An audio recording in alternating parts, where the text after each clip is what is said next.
Sophie Grégoire Trudeau is inviting readers on a journey to get closer together. Her brand new book is showcasing the minds of many mental health and wellness experts and sharing some of her own personal stories as well. She is with us in studio this morning after a late night last night where I saw you at the Biblio Yeah, Bash. So you welcome. came in later than I did. I did, I did.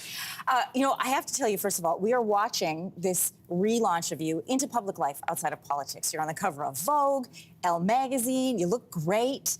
You're hosting International Women's Day with Huma Abedin. You look good, you look strong, and you look like you feel free.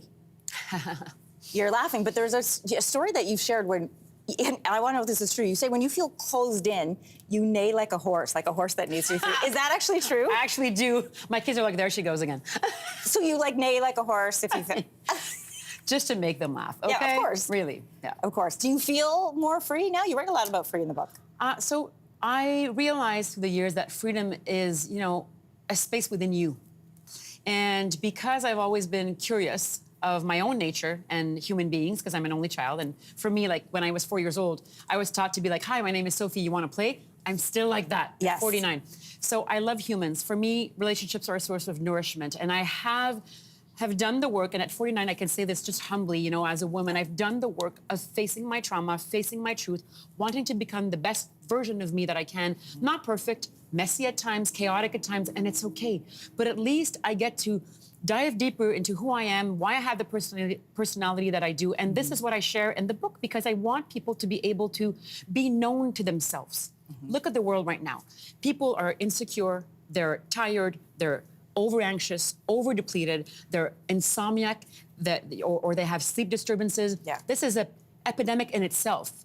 And, you know, when we talk about the nervous system in the book, and I talk to the experts, we learn that when almost half of the population is in their alert sympathetic mode, which is fight, flight, freeze, because we live such fast-paced lives, it's very difficult to feel compassion and empathy for yourself and for others. And the more insecure we are in ourselves, the more we are threatened by the difference of others. Look at the state of the world right now.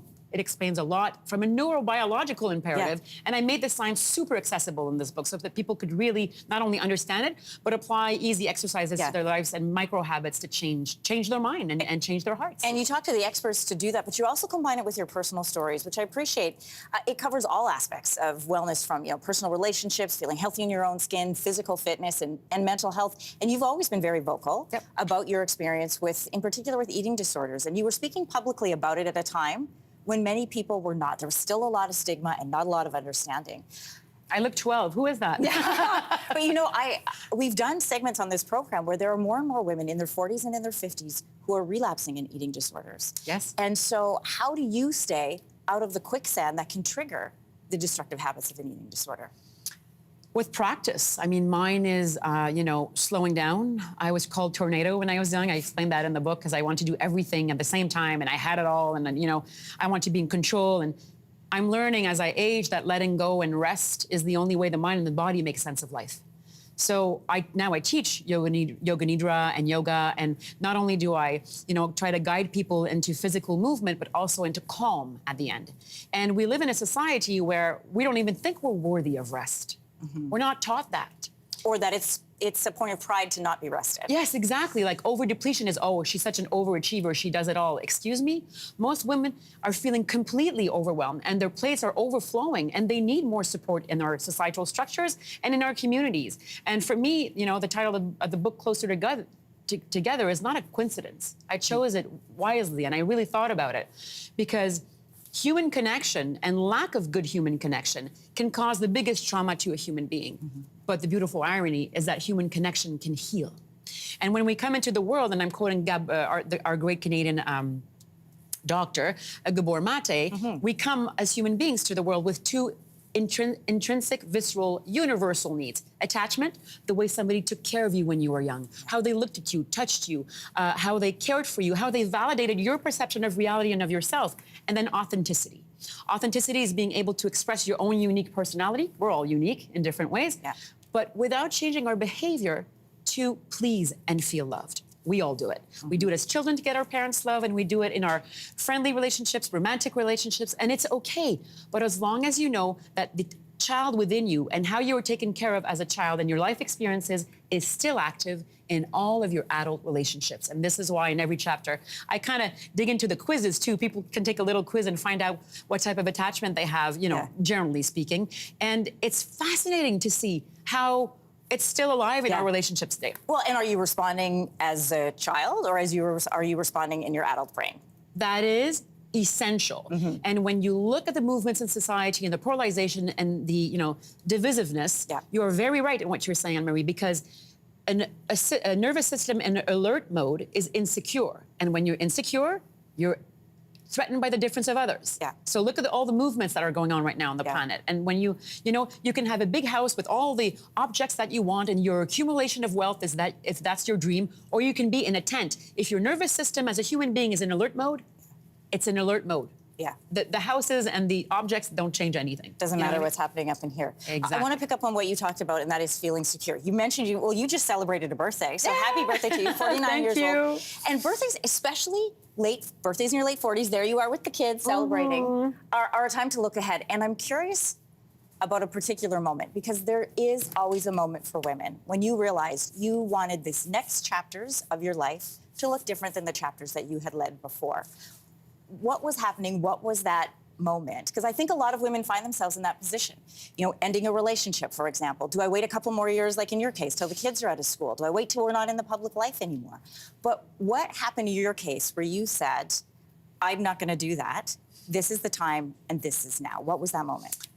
It takes a big load of bravery in women to choose authenticity over attachment.